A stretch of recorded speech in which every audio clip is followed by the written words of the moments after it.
Have you ever stood before your cornfield at the end of summer and wondered why it didn't grow as tall as you expected? Again this year? You watered it. You tended to it. You added fertilizer. Yet the stalks remain low, the color of the leaves somehow lacks vigor, and when you finally peel back the husks, the kernels don't fill out all the way to the tip. Have you ever felt your heart sink at such a harvest? If I had used better seeds, would it have been different? If I had used stronger fertilizer, would the results have changed? I am sure many people have thought this way, but what if the real cause was neither the seeds nor the fertilizer? What if the reason the corn didn't grow large wasn't in the parts visible above ground, but in the soil at your feet? What if for years we have been trying only to grow crops, postponing the most important task of growing the soil? For me, that question was not just empty words, because for a long time, I had repeated the same failures over and over. Every time spring arrived, I was full of expectations. This year, they should grow tall. This year, the ears should be packed with kernels right to the tip. However, as the season progressed, those expectations gradually turned into anxiety. There were years when the sprouts didn't emerge uniformly. There were years when they looked healthy at first, but their vigor waned midway through. Sometimes the leaf color faded early, making me worry if they would be okay. And what was most painful of all was when I finally opened the ears. Despite having grown this far, the rows of kernels were sparse, resulting in ears that somehow lacked strength. Every time that happened, I thought, next time I'll find better seeds. Next time, I'll use a more effective fertilizer. But after continuing this for years, you gradually begin to realize perhaps the problem wasn't about adding one missing thing, but lay in a much more fundamental perspective itself. Near my house, there is an Amish neighbor named Daniel. Come summer, the corn in his field grew magnificently every year.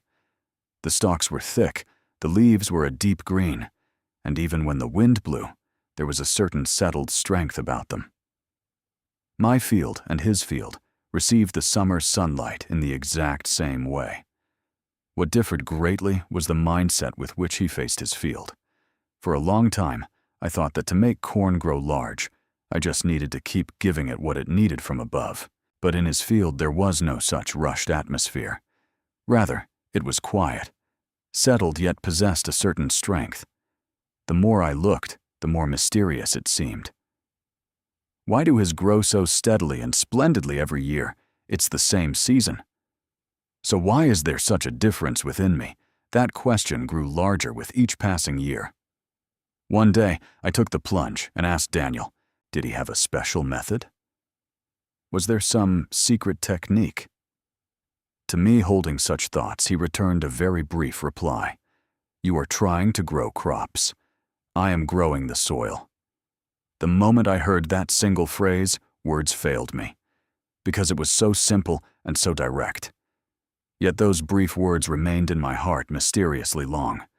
Even after going home, I reflected on them many times. Until now, I had only looked at the height. I had only looked at the leaf color. I had only cared about the size of the ears. But what supports all of that is the soil. It is the place where roots extend, the place where water is stored, the place where nutrients are delivered slowly. It is actually the temperature of the soil that tells you if the day to sow seeds has arrived. For corn, which relies on the wind to carry its pollen, even the ease of pollination changes, depending on how it is planted. And if moisture is lacking during the period when the tassels appear and the silks extend, no matter how much you regret it, later, the impact on how the kernels fill out will remain. It was then that I finally understood. The reason there were years that didn't go well wasn't because of a lack of effort. It was because I was looking in the wrong place. I was only chasing the results visible above ground, and I was not trying to see the power of the soil creating those results. Growing corn is not just about making it large. It is about nurturing the soil, discerning the timing, considering how the wind passes through, and not missing the moment when water is needed. Only when all of these connect does it finally lead to a single splendid ear of corn. In the evening, I crouched down by my furrow and took a handful of soil. The soil crumbled lightly in my hand. It was drier than I thought, and the color lacked depth. That sensation quietly taught me the answer I had been searching for. What I needed was not something stronger. What I should have been growing first, before the crops, was the soil itself. From that day on, my perspective began to change little by little. By possessing eyes to look at the soil, rather than just eyes to look at the corn, my season finally began to change. When the time spent gazing at the soil grows a little longer, the way the field looks quietly changes. Corn is not a crop that suddenly becomes magnificent just by giving it a strong dose of fertilizer once. Soil that can hold moisture even when the heat continues. Soil with a softness that allows roots to extend deeply. Soil where, even if invisible to the eye, small workings continue incessantly beneath the surface. Only when there is such soil do the stalks stand firm, the leaves gain thickness, and the ears fill with kernels to the very end. That is exactly what Daniel taught me. He did not treat the soil like a mere container. He didn't consider it a place where you put seeds, add fertilizer, and call it done. He knew quite naturally that soil is something to be nurtured. Previously, I had not thought that far ahead. I thought it was enough if the soil was tilled. I thought it was sufficient if it was soft enough for seeds to enter. If the leaf color was pale, I just needed to add something. If growth was sluggish, I just needed to find something more effective. That was how I thought. But watching Daniel's field, I couldn't help but realize, perhaps the real difference lies not in what is added from above, but in what supports from below. The soil in his furrows looked black, deep, and moist. When picked up, it was light, yet not completely dry. It crumbled, yet had a certain cohesiveness. The scent was different too. The smell of the soil was deep. It had a soft scent like the ground of a forest after the rain. That sensation is not born from a single thing bought at a store. It was the result of accumulation little by little across the seasons. His method does not begin when spring arrives. It began much earlier, around the end of autumn. In the place where he would grow corn the following year, he first spread well-aged animal manure. What was important here was that it was well-aged. It was not fresh material just produced. It was in a state where the heat had dissipated. The strong, pungent odor was gone, the color had darkened, and it crumbled easily when touched. Daniel said that anything still retaining a harsh smell is too early for both the soil and the crops. On top of that, he layered more compost. It could be fallen leaves that had spent a long time becoming closer to soil, or it could be vegetable scraps from the kitchen that had decomposed thoroughly. What mattered was that it was in a form that could return into the soil. What surprised me was not only what he put in. After that, he waits. He does not seek immediate results. He leaves the continuation to winter. The cold and moisture gradually blend the organic matter layered on the surface into the soil. Amidst the seasonal movements of freezing and thawing, tightening and softening, the soil changes quietly. Earthworms carry small fragments downward, and microorganisms advance decomposition in unseen places. By the time spring arrives, that place is no longer just somewhere with things placed on top. It has become a single new layer. The color is deeper. It is moist when you put your hand in, and it has a texture clearly different from the previous year. There was something I finally understood, only after trying this method myself. The reason soil rich in organic matter is important is not simply because nutrients increase. It is because its capacity to hold water increases. Because it becomes soil where roots can continue to advance downward, rather than soil that is only soft right after tilling. And because a power to support slowly and long-term is born within the soil, rather than a way of giving that takes effect all at once, and then suddenly runs out. People tend to think about what to add to make crops grow larger. But in reality, what the soil holds, what it delivers, and how it supports has a much greater meaning. Another thing I felt was important was that you shouldn't just put anything into the soil. Unaged animal manure can damage roots. It can disrupt the balance within the soil and instead place a burden on the plants after planting. Daniel valued that point very much. His belief was that if what you are putting into the soil is not yet ready, you should wait. That caution led to the stability of his field. Not rushing is sometimes not a detour, but the surest shortcut. In my field as well, the first thing to change was not the appearance of the corn, but the feel of the soil. After the rain, the surface of the furrow doesn't harden immediately. When you put your hand in, a proper amount of moisture remains beneath the surface. The color also became deeper than before, and there was a difference in the softness when stepping onto it. The corn growing on that soil stretched upward more calmly than before. It wasn't a growth where only the height suddenly increased. It was a way of growing that seemed to gradually build strength while being firmly supported from the base. Seeing that change, I finally understood. Splendid ears of corn do not suddenly begin on the day the seeds are sown. They have already begun on the day you decide to return power to the soil. When the soil at your feet comes back to life, the crops finally begin to show their true power upon it. And that power is not just for 1 year, but quietly connects to the next season as well.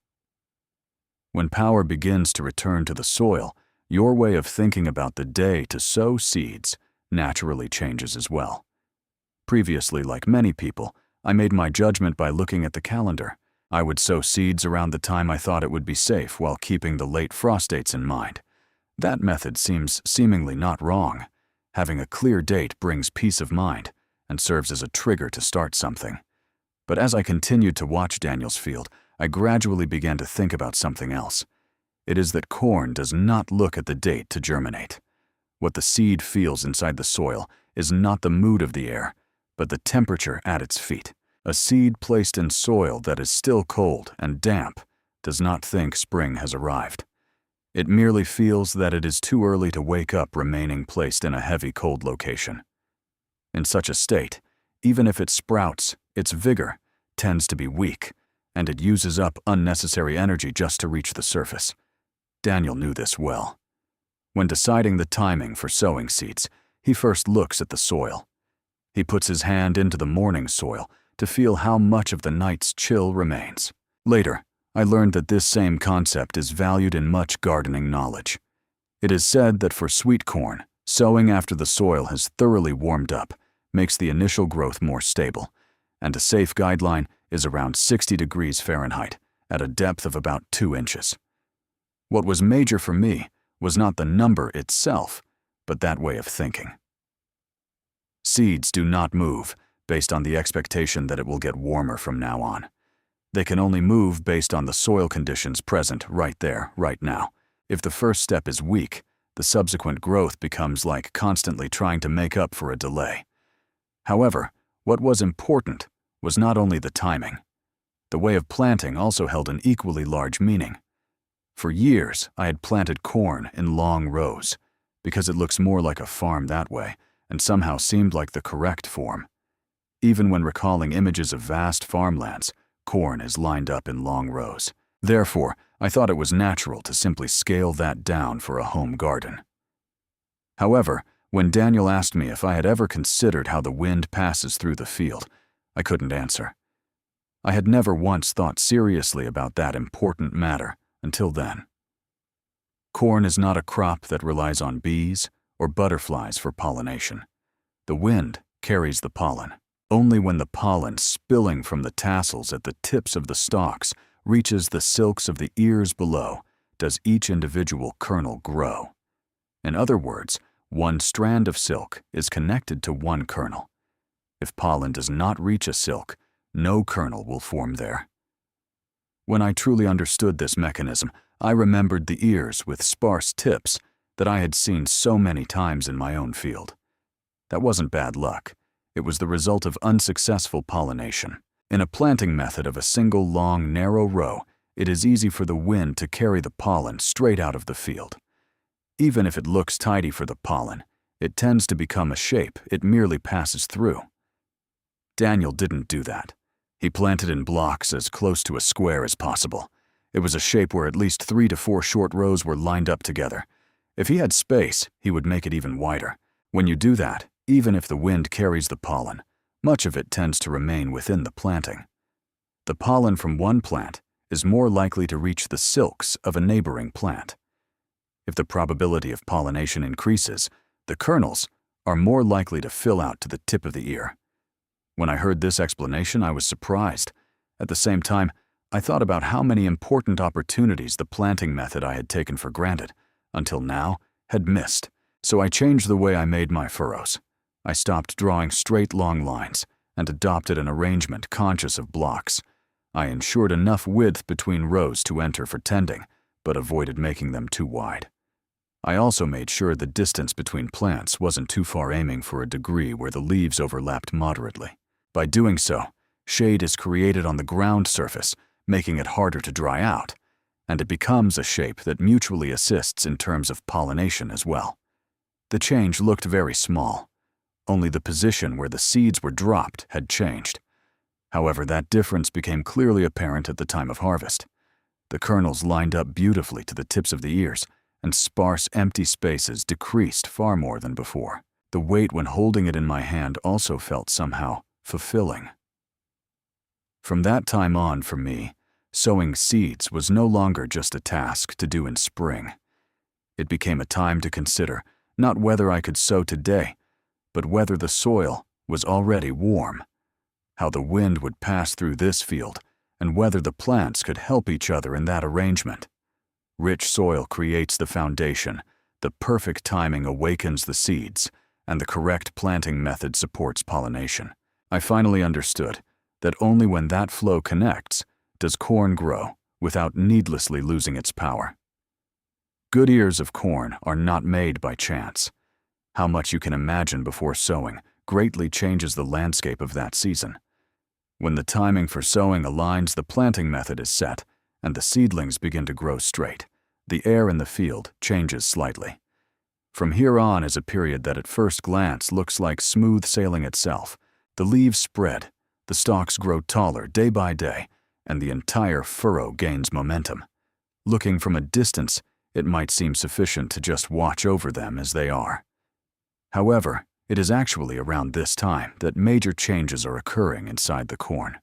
The roots try to spread deeper, the stalk requires a lot of energy to stretch its height, and the leaves, while receiving the strong sunlight, are preparing to advance to the next stage. Even if the visible changes are mild internally, the speed is beginning to increase rapidly. If the support needed during this period is lacking, they won't collapse immediately on the spot, but it will manifest as a clear difference later on. Previously, I would become restless around this time. When the plant height reached about knee-high, I felt I should add something more. The desire to make them larger quickly grew stronger, and I wanted to rely on fast-acting things. If the leaf color gets a little darker, I can feel relieved. If the stalks stretch all at once, I'll be closer to success. With such feelings, there were many times I applied rather strong fertilizer to the base of the plants. Certainly the reaction could be fast. Sometimes after a few days the leaf color seemed to change, and I felt they had gained momentum. But that feeling didn't last long. After stretching somewhat forcefully, they would seem somewhat out of breath. It was a way of growing, where despite appearing to advance outwardly, an unreasonable strain was placed internally. Daniel's way of thinking during this period was completely different. For him, the time when the plant height reached knee-high was not just a period to gain momentum, but the period when they should be supported most skillfully. Therefore, what he does is not a way of giving that suddenly pushes them up. It was supporting them in a form that works slowly while harmonizing with the soil. What he uses is, again, well-aged organic material. Instead of mixing it all over, like during the spring soil preparation this time, he places it slightly away from the base of the plants. He spreads it in a circle, being careful not to let it touch the stems, directly blends it with the surface soil, and then waters it thoroughly. What he is doing is a quiet task. There is no flashiness. However, I would later learn that this quiet method actually calms and strengthens the entire field. When I first tried that method, I expected immediate visible changes like before. However, the changes that occurred were much slower. Rather than the leaf color suddenly becoming dark, it began to maintain a beautiful color for a long time. The stalks did not stretch unnaturally fast, but became sturdier day by day. There was no strain in the way the entire field grew. Looking back later, that was the difference in what was happening inside the soil. Well-aged organic matter does not work to suddenly stimulate the crops. The small living creatures in the soil gradually decompose. It change it into the necessary form and deliver it near the roots. Therefore, the crops can head toward the next stage at a stable pace without temporarily running too fast. It was a way of growing that felt like receiving supplies to run a long distance powerfully, rather than dashing out all at once, like in a sprint. Around this time, the meaning of the spring soil preparation also becomes even more clearly visible. If the soil had remained light-prone to drying out and low in organic matter, there would be parts that could not be fully supported, no matter what was added here. However, if soil that already holds water is soft and has a living presence has been created, this supplemental addition becomes a very major power. They don't simply grow larger. The stalks tighten the leaves, thicken, and the overall color gains depth. Above all, the physical strength heading into the crucial period that comes next differs. I came to feel that whether they can enter that period when the tassels appear and the silks extend, with leeway changes, considerably depending on how they are supported around this time. Daniel often said that people who want to see immediate results tend to rush the field. I understand the meaning of those words well now. Sturdy corn does not always change flashily. Rather, they quietly accumulate power during those seemingly uneventful few weeks. From then on, I too began to observe closely how the soil held up and how the leaves reacted, rather than just whether I had added fertilizer or not. After rain or watering, does moisture remain not only on the surface, but underneath? Is the leaf color maintained without strain? Are the stalks not only growing, but standing firmly?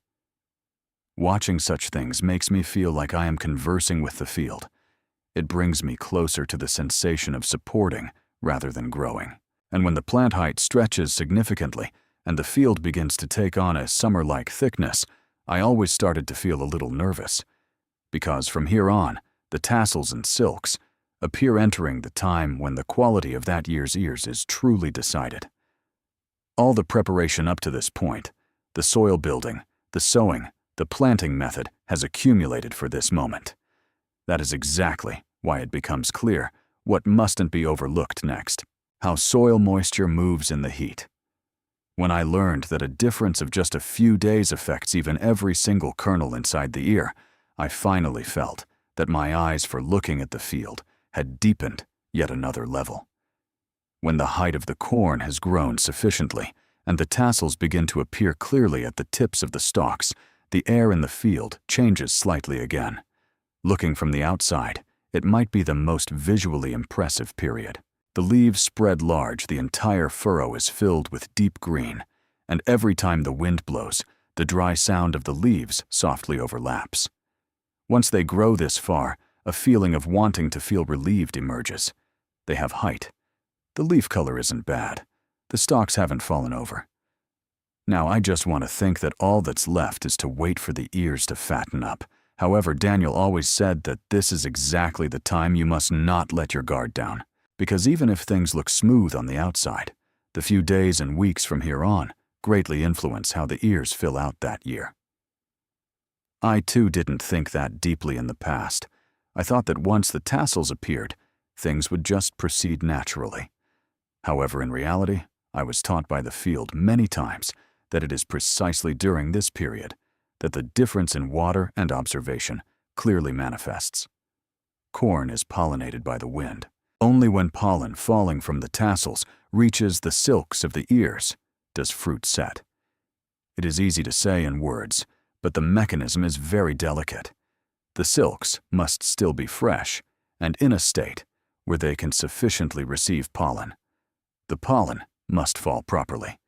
There must be necessary moisture in the soil, and the plant must not be suffering from severe moisture stress. Only when all these elements mesh Do the kernels line up beautifully inside a single ear? What happens if the soil suddenly dries out during this period? What happens if the sunlight is strong, the wind continues, and the plant is losing water in unseen places? Just watching from a distance, you won't know immediately. The leaves might still be standing, and the field as a whole might look unchanged at a glance.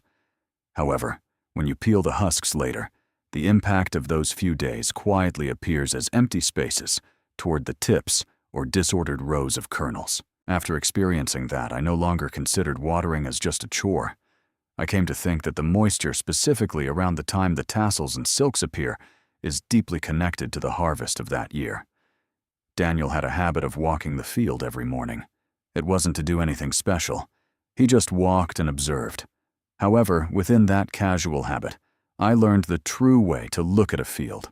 In the hours when the morning light is still soft, he slowly makes his way between the furrows. He looks at the color of the leaves. He checks whether the green is firmly maintained. Next, he puts his hand into the soil. He feels how much moisture remains not just on the surface but slightly below it. He also checks the condition of the silks. Are they fresh?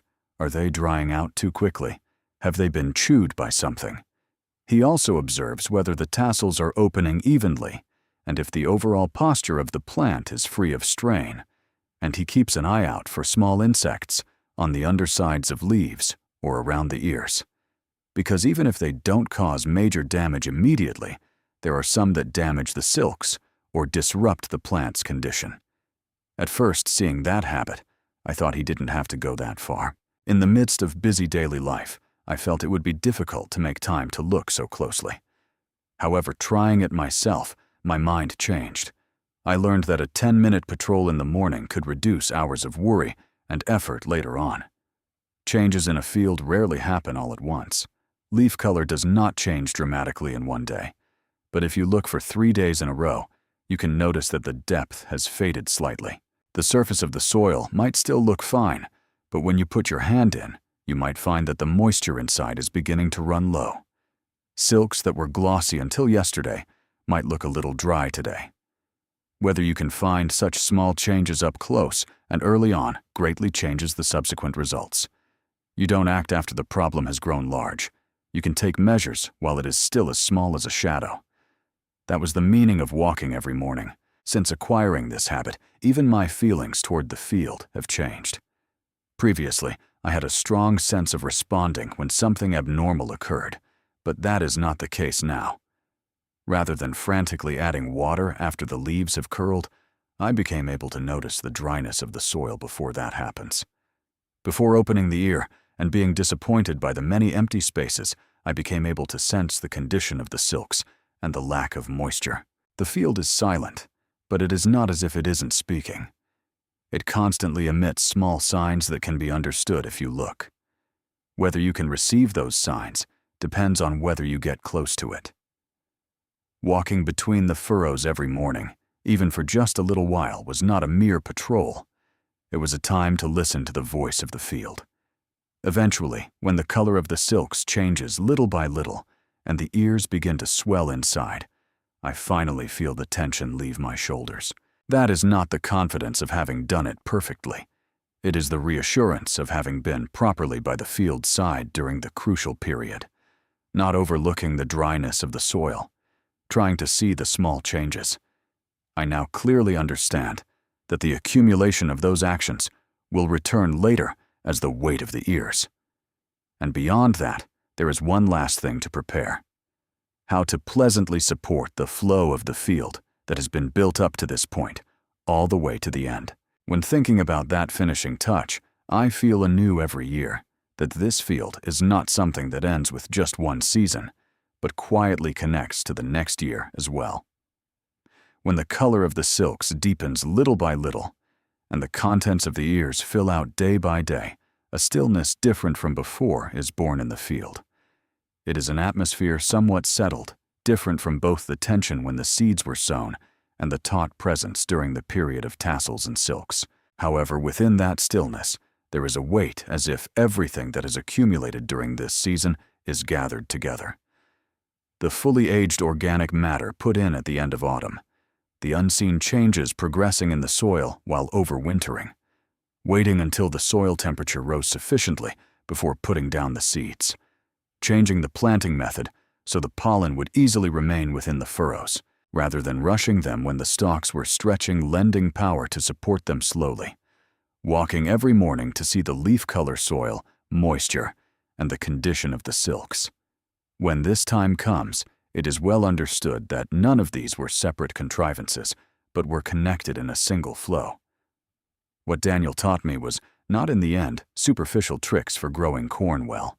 It was a quieter and deeper stance on how to view the entire field, tracing the most important things in order. First is the soil.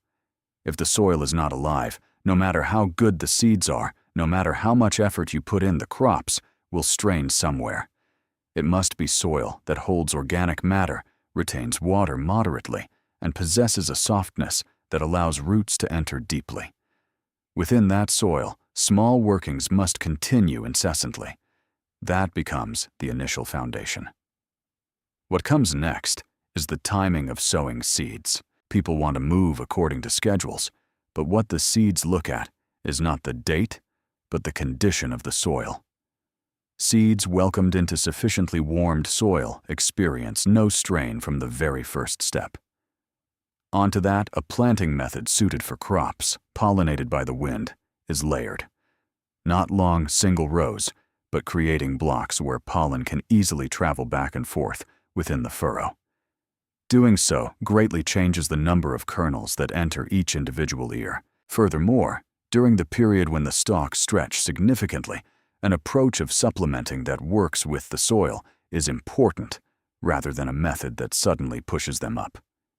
And finally, during the period that dictates the fill of the ears for that year, not ceasing water and observation.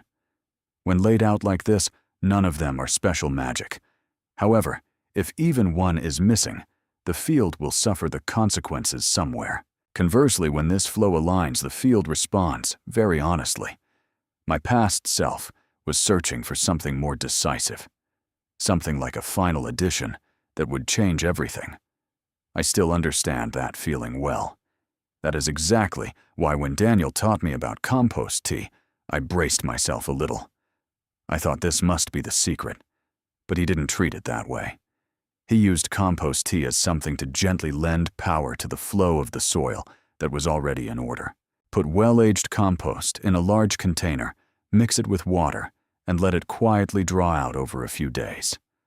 Waiting while stirring occasionally, it eventually becomes a deep-colored liquid. The water-soluble components in the compost and the earth-like presence transfer into it. He used it during the cool morning hours. He would gently pour it around the base of the plants or lightly distribute it near the leaves. When I tried it too, I found that the leaf color and luster tended to stabilize, and the entire field sometimes looked somewhat settled. However, this also gave me one important realization. Compost tea cannot replace the soil itself. It cannot enrich dry soil all at once. It cannot by itself correct a planting method where pollination is difficult. Only when the foundation soil preparation timing arrangement and water is in order do such supplements hold meaning. After accepting that way of thinking, I became much more at ease, because I no longer had to seek salvation in a single strong method. I finally came to believe that nurturing a field is not about causing dramatic changes, but about connecting small logical actions. And that accumulation takes a clear shape at the time of harvest. When you peel the husks, the weight you feel when holding an ear with kernels lined up beautifully to the tip is not just the joy of increased quantity. There is the reassurance that every single thing you did was properly connected and working within the field. Moreover, that reassurance does not end in that year alone. The organic matter put into the soil remains the following year. The workings of the unseen living creatures do not break off there either. The soil changes as if learning little by little each year, and we too cultivate our eyes to look at it in accordance with that soil. Since realizing that I ceased to think of growing corn as a mere task for harvest. It is a seasonal challenge, and at the same time, a time to deepen the relationship with the soil. The changes felt in the first year might be modest, But as you continue for 2 or 3 years, the air the moment you step into the field, and even the feel when you grasp the soil after the rain changes. When you reach that point, you feel less like you are watching the crops grow, and more like you are watching the soil regain its power. And I reflect many times that that was the true meaning of Daniel's words. When people try to rush only the crops, they always end up searching for what is lacking. But when you start nurturing the soil, things that gradually fulfill begin to be born within the field. The power to hold water, the power to support, the power to connect. Corn standing upon that is no longer an existence that merely grows large. It becomes a form where the soil, the seasons, and human hands have quietly united into one. On the evening of harvest day, I held a single ear of corn in my hand, savoring its weight for a while. What was there was not just a well-made piece of corn, reconsidering the soil, waiting without rushing, walking in the morning so as not to let it run out of water. All of that had taken form. That is why I now do not think of growing corn as a task to forcefully make something large. Nurturing the soil at your feet and helping that soil support the crops. I believe that it is only at the end of that accumulation that a calm and strong harvest finally exists. And that way of thinking will continue quietly into any season to come.